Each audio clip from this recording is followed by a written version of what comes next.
Bismillahirrahmanirrahim.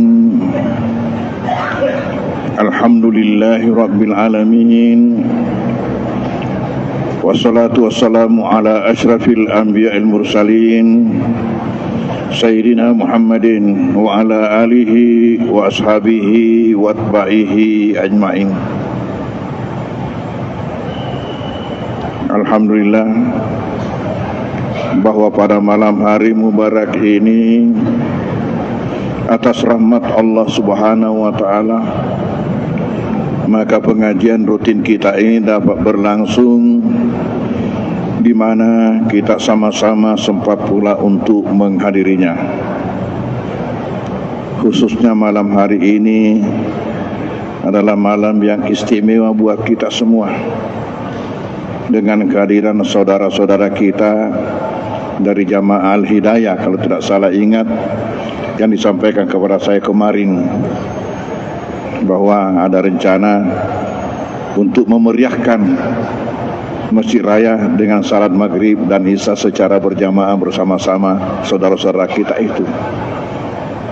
Tentu dalam hal ini tidak ada kata yang paling tepat untuk kita ucapkan kecuali Alhamdulillahirabbil alamin.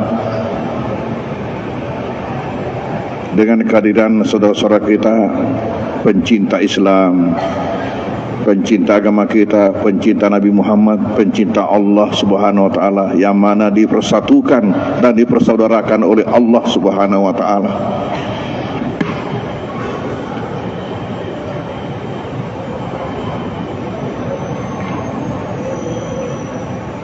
Entah materi apa yang saya bawakan pada malam hari ini,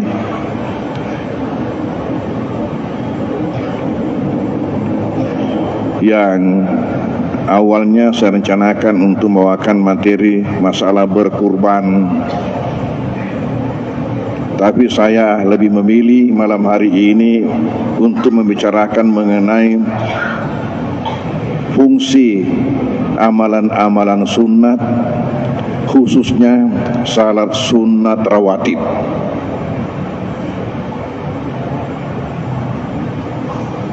Kita semua ketahui bahwa di dalam hal ibadah ada yang namanya wajib atau fardu, ada juga yang namanya sunat. Yang namanya fardu ini adalah kewajiban yang tidak bisa ditawar-tawar, karena apabila kita tidak melaksanakannya, itu berarti kita mencelakakan diri kita. Sementara yang sunat ini ialah untuk menambah keuntungan kita dan martabat kita di hari kemudian.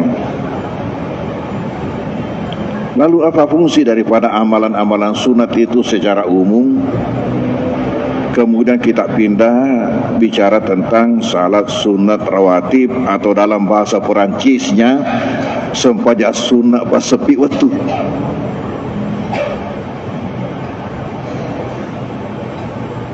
Amalan-amalan sunat secara umum itu punya 3 fungsi. Yang pertama ialah untuk menambal amalan-amalan wajib yang kurang. Siapa tahu di antara amalan-amalan wajib tadi ini ada yang kurang karena satu dan lain hal, sehingga kita tidak penuhi. Ternyata atas kemaharahmat rahim Allah Subhanahu wa ta'ala kepada hambanya, maka diberikan peluang bagaimana untuk menambal yang kurang itu. Dan disinilah fungsi amalan-amalan sunat, khususnya salat-salat sunat. Kemudian yang kedua, fungsi daripada amalan-amalan sunat itu ialah untuk lebih mendekatkan kita kepada Allah Subhanahu wa ta'ala. Karena di dalam salah sebuah hadis qudsi disebutkan bahwa tidak ada takarrub hamba kepadaku yang paling saya cintai melebihi daripada hal-hal yang saya wajibkan kepadanya. Kemudian senantiasalah hambaku melakukan amal-amal sunat sehingga ia menjadi kekasihku, hamba kecintaanku.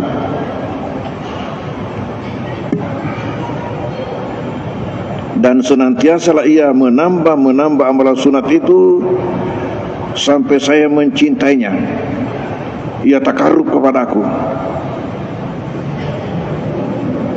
Jadi yang kedua ialah dengan bagaimana amalan sunat ini sehingga kita lebih dekat kepada Allah. Semakin banyak amalan sunat yang kita lakukan, semakin dekat kita kepada Allah. Yang pertama tadi itu ialah untuk menambal kekurangan yang wajib.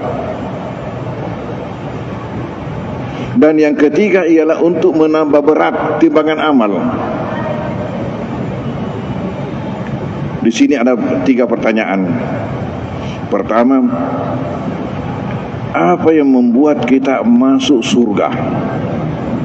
Kemudian yang kedua, apa yang menentukan tempat kita di surga? Kemudian yang ketiga, apa yang membuat abadi kita nanti dalam surga? Untuk pertanyaan pertama, di mana apa yang membuat kita masuk surga, Rasulullah mengatakan kamu masuk surga bukan karena amalmu. Kenapa? Karena sebanyak apapun amal yang kamu lakukan, ternyata itu tidak cukup untuk membayar nikmat Allah yang diberikan kepadamu. Sebanyak apapun amal yang kita lakukan, ternyata itu tidak cukup untuk membayar nikmat Allah yang dianugerahkan kepada kita. Kan Allah berkata dalam surat Ibrahim, wa in ta'uddu nikmatallahi la tusuha, jika sekiranya engkau mau menghitung-hitung nikmat Allah yang dianugerahkan kepadamu, pasti kamu tidak akan mampu untuk menghitungnya. Saya kata mungkin nikmat paling kecil ini mengedipkan mata. Tapi coba kalau mata tidak bisa berkedip, apa yang terjadi? Duan rupam itu imagi makafat dan imataru, imagi bulai matana mataru. Apakah sekali dipejamkan ataukah sekali membelalak? Bagaimana kejadiannya kalau begitu? Ini tidak terasa itu. Kita kedipkan mata tanpa terasa.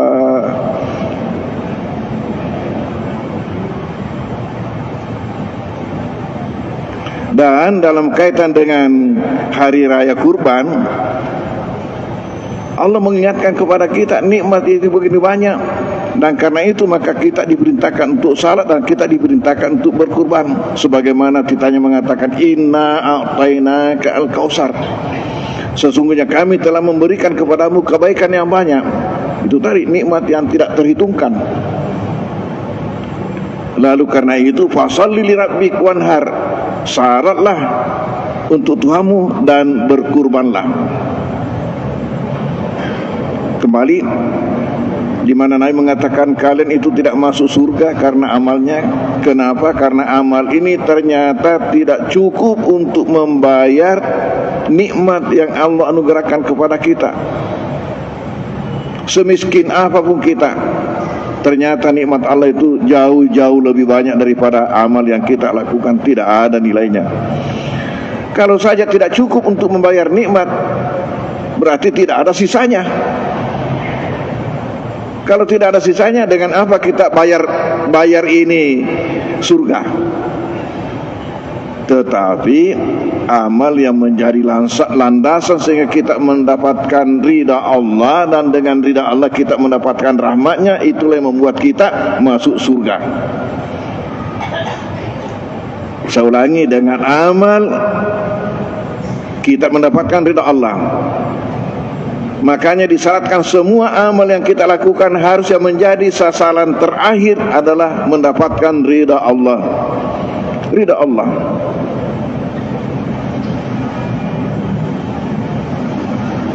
Kata Rasulullah, innaka lan tunfika nafaqatan tabtagi fiha wajh Allah illa ujirta biha. Contohnya, bahwasanya kamu tidaklah mengeluarkan suatu belanja, suatu infak, di mana di situ yang kamu harapkan adalah ridha Allah. Kamu mengharapkan dengan perbuatanmu itu mendapatkan ridha Allah, kecuali kamu diberikan pahala dengan itu. Hatta ma tada'u fi fibratik, hingga sesuap nasi yang kamu masukkan di dalam kerongkongan keluargamu.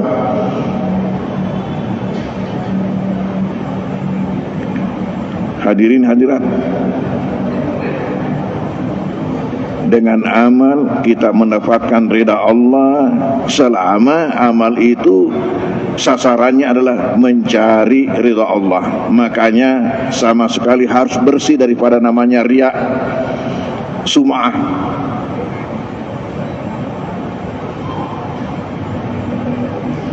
Sekarang pertanyaan kedua, apa yang menentukan tempat kita dalam surga? Inilah tumpukan amal. Tumpukan amal. Wa amma man saqulat mawazinuhu fa huwa fi 'ishatir radiyah wa amma man khaffat mawazinuhu fa ummuhu hawiyah. Siapa yang berat timbangan amal kebaikannya, maka tempatnya adalah tempat yang diridai, tempat yang menggembirakan, surga. Tetapi amma man khaffat, siapa yang ringan timbangan amal kebaikannya, justru yang berat adalah timbangan amal keburukannya, fa ummu hawiyah, maka terminalnya bernama hawiyah. Wa ma adraka ma hiya, tahukah engkau apa namanya? Apa itu yang dimaksud dengan hawiyah? Narun hamiyah, ialah api yang menyala-nyala menghanguskan. Artinya neraka. Jadi semakin berat. Nah, di sini tadi fungsi peranan sunat. Yang pertama ialah untuk menambal kekurangan yang wajib. Kemudian kedua untuk lebih mendekatkan hamba kepada Allah. Karena semakin dekat kita, maka kita akan mendapatkan kecintaannya. Dan yang ketiga ialah untuk memperberat timbangan amal. Ini yang menentukan nanti tempat kita. Kemudian ketiga ialah apa yang membuat kita abadi dalam surga. Agak kira-kira ternyata yang membuat kita abadi dalam surga ialah niat. Niat.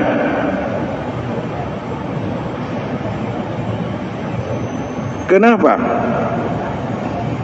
Ini amal yang kita lakukan, kita masuk dalam surga ini ibarat pulsa.